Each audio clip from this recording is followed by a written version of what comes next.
আসসালামু আলাইকুম ওয়া রাহমাতুল্লাহি ওয়া বারাকাতুহু। প্রিয় শ্রোতাবৃন্দ, আজকে আপনাদেরকে ব্যবসা বাণিজ্যের মধ্যে লাভবান হওয়ার জন্য, ব্যবসা বাণিজ্যের মধ্যে উন্নতি আনার জন্য, ব্যবসা বাণিজ্যের মধ্যে আপনি অধিক লাভ পাওয়ার আশা নিয়ে কোন তকবীরটি করবেন, কোন আমলটি করবেন, যে আমল করলে পরে আপনার ব্যবসার মধ্যে লাভ আসবে, ব্যবসার মধ্যে উন্নতি আসবে, আপনার ব্যবসা দিন দিন আপনার বৃদ্ধি হবে, সেই আমলটি আজকে আপনাদেরকে শিখিয়ে দেব।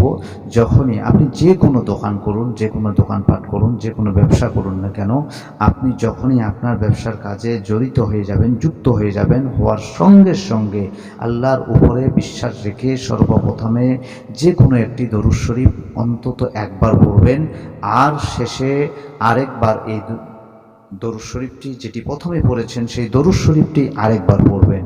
তাহলে এর মাঝখানে প্রথমে দরুদ শরীফ পড়লেন, এরপরে আপনাকে বলতে হবে বিসমিল্লাহির রহমানির রহিম, সালামুন কাওলাম মির রাব্বির রহিম, সালামুন কাওলাম মির রাব্বির রহিম।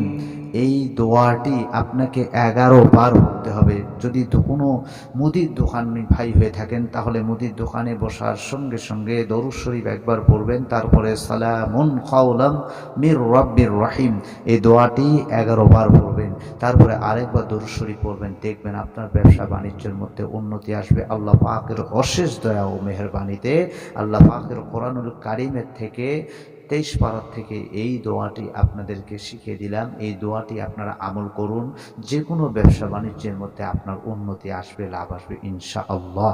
আসসালামু আলাইকুম ওয়া রাহমাতুল্লাহি ওয়া বারাকাতুহু।